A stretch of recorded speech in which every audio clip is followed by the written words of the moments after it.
अस्सलाम वालेकुम, मैं हूं आमना। आज हम बात करेंगे ह्यूमन ट्रैफिकिंग के बढ़ते हुए केसेस में। ह्यूमन ट्रैफिकिंग के शिकार होने वाले विक्टिम के फादर आज हमारे साथ मौजूद हैं। जी सर, बताइएगा आपके साथ क्या हादसा पेश आया था? जी, मेरा नाम आबिद है और मैं लाहौर का रहायशी हूँ। ये 2008 में मेरे साथ ये मामला हुआ। मेरे माशाल्लाह 2 बच्चे हैं और मेरी शादी जो है वो 2006 में हुई थी। हुआ ये कि मेरी बड़ी बेटी जो है वो 2 साल की थी उस वक़्त और मेरा एक छोटा बेटा जो अभी 1 से 1.5 साल का ही था। अभी उसने हल्का-हल्का चलना शुरू किया। अ, दोपहर तकरीबन 2 से ढाई बजे का टाइम। हुआ ये कि मेरी वाइफ़ क्योंकि घर में थी और मैं अपनी पहली चीज़ एक चीज़ यहाँ पे ऐड कर दूँ, मैं अपनी आइडेंटिफ़िकेशन शो नहीं करूँगा और इसका बस आंसर जो है मैं आपको जी बाद में। सर, कोई मसला नहीं। वाइफ़ मेरी घर में थी और बच्चे भी घर में मौजूद थे। एक मुलाज़िमा थी जो कि डेली बेसिस पे आती हैं, काम करती हैं, अभी भी आ रही हैं। वो किसी काम से बाहर गई हैं और तकरीबन अराउंड 2:30 पीएम मेरा छोटा बेटा अपने वॉकर में खेलता-खेलता सेन की तरफ गया। अब वो बाहर की तरफ था और जब मुलाज़िमा बाहर निकली तो वो बाय चांस गेट खुला छोड़ गई। अब आपको पता है छोटे बच्चे होते हैं, वो क्यूरियोसिटी होती है उन्हें हर चीज़ जानने जी, की। उन्हें हर चीज़ वो बार-बार बाहर की दुनिया उन्हें बहुत ज़्यादा अट्रैक्ट करती है। बिल्कुल। बस मुश्किल से कोई 10 से 15 मिनट गुज़रे होंगे और मेरी वाइफ़ ने बेट देखा कि उसे बच्चा नज़र नहीं आ रहा। तो वो अचानक उसने आवाज़ दी, कमरों में जाके देखा कि शायद कहीं हो, पर वो कहीं नहीं था। फिर बाहर गई, तो बाहर उसका वॉकर पड़ा था। गेट खुला हुआ था और वॉकर वहाँ पर मौजूद था।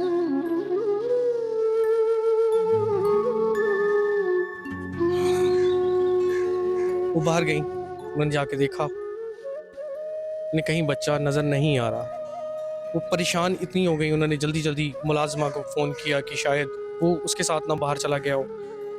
मुलाज़िमा ने कहा कि नहीं बाजी मैं तो आ गई हूँ, मुझे तो नहीं पता कि बच्चा कहाँ। फिर साथ वाले घरों से पता किया कि शायद कहीं कोई इर्द-गिर्द के कुछ घर वाले कोई बच्चे जैसे खेलते हैं वो ना ले गए हों, खिलाने के लिए जैसे लोग ले जाते हैं, बट वहाँ पे भी नहीं था।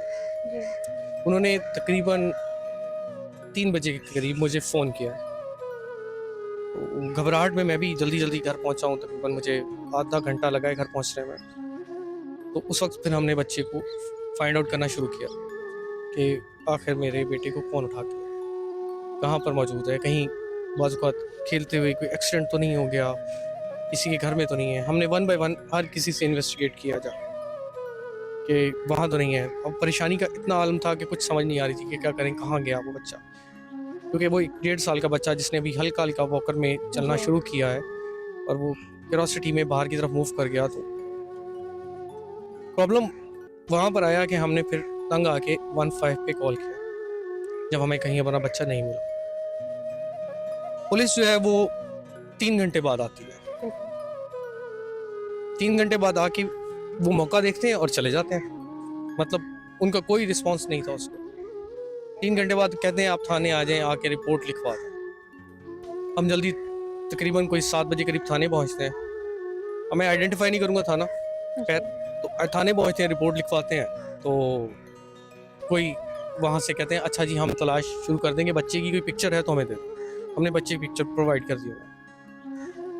तकरीबन हम रोज़ दिन में 2 से 3 चक्कर थाने के लगाते हैं कि शायद कोई अपडेट मिले।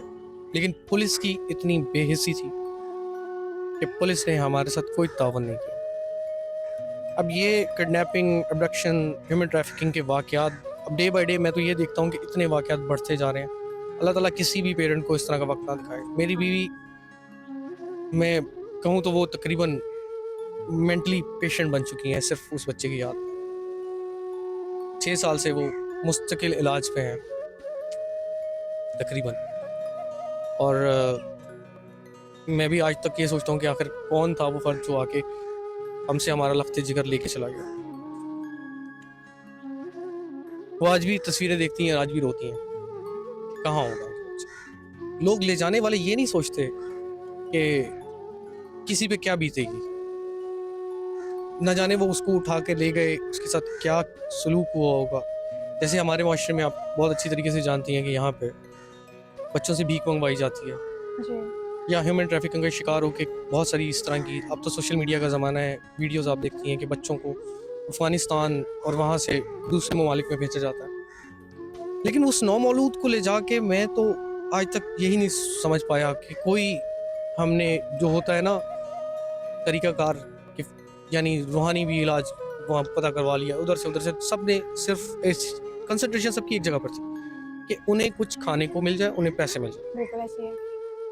और आज भी, और मैंने अपनी आइडेंटिफिकेशन शो इसलिए मैंने आपको मना किया था कि मैं लास्ट में आपको बताऊंगा कि अभी भी अगर हम किसी कोशिश करते हैं, मीडिया पे जाते हैं, कहीं बात करते हैं, सोशल मीडिया पे कोई पोस्ट करते हैं, पुलिस के रवैये के हवाले से बात करते हैं, तो पुलिस क्या करती है? पुलिस हमारे घर आती है। हम्म, पुलिस हमें यानी किसी मुजरिम की तरह ट्रीट कर रही होती है कि आपने ये पोस्ट क्यों की है, या आपने फलां को इंटरव्यू क्यों दिया है, आपने क्यों बात की है इस पर। ये पुलिस के काम, ये हमारी पुलिस का किरदार है। बजाय ये कि वो आज उस बात को 10 साल से ज़्यादा होने वाले, ज़्यादा हो चुके हैं बल्कि, ऑफ कोर्स ऐसे ही है। तो वो 10 साल में मेरे बच्चे को तो नहीं ढूंढ सके, लेकिन उस 10 साल में वो केस की मैं जब भी बात करता हूँ, पुलिस आती है दरवाजे पर, तंग करती है। कितने ही अफसरान बदल चुके, कितनी ही आईजी साहब को एप्लीकेशन दी, सीएम साहब के मीडिया सेल में जाके एप्लीकेशंस दी, लेकिन यहाँ पे कॉमन पीपल की सुनवाई नहीं है। मैं बस ये कहना चाहता हूँ, आखिरी अल्फाज ये कि पेरेंट्स को चाहिए कि अपने बच्चों की खुद हिफाजत करें। हमारा मुल्क अब रहने के काबिल तो शायद बस ज़बरदस्ती रह सकें तो रह सकें, बिल्कुल। ये रहने के काबिल नहीं है। यहाँ पे कोई सिक्योर नहीं है। ख़वातीन के मामलात इतने बढ़ते जा रहे हैं डे बाय डे।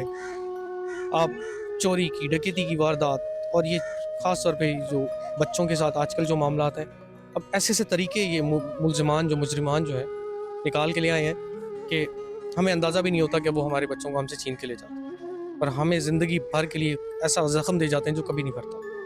तो मेरा पेरेंट्स को यही पैगाम है कि वो अपने बच्चों को खुद केयर करें, उनकी खुद हिफाजत करें। अल्लाह ताला हर फ़र्द को, हर पेरेंट को ख़ास तौर पर इस तरह की तकलीफ़ से महफूज रखे। आमीन।